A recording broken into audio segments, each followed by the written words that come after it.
সবার আগে দেশ, সবার আগে জনগণ, বাংলাদেশ। সবার আগে জনগণ, সবার আগে দেশ।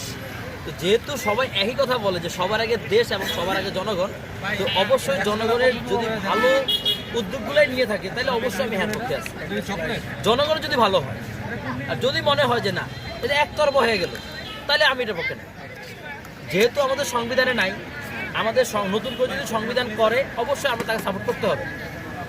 এখন আমাদের সংবিধান যেটা ভালো মনে করে আমাদের দেশের এবং দেশের জনগণের জন্য, আমরা ওইটাই চাই। হ্যাঁ ভোট সম্পর্কে কিন্তু এখনো অনেকে কিন্তু অজানা, অনেকে জানে না যে আসলে হ্যাঁ ভোট না ভোট এটা কি আসলে কি জন্য, কি জন্য দিছে, কি হ্যাঁ ভোট দিলে কি তারেক রহমান জিতে যাবো না, এই দিক থেকে চিন্তা করে কিন্তু আমার না ভোট দেওয়াটাই বেটার। তো যেভাবে সুন্দর হয়, যেভাবে করলে আমাদের জনগণের ভালো হবে ওভাবেই করা যায়। তবে আমি সত্যি কথা বলতে আমি হ্যাঁ ভোটের পক্ষেই আছি এখন পর্যন্ত। হ্যাঁ ঠিক আছে, মনে হচ্ছে হ্যাঁটাই বেশি।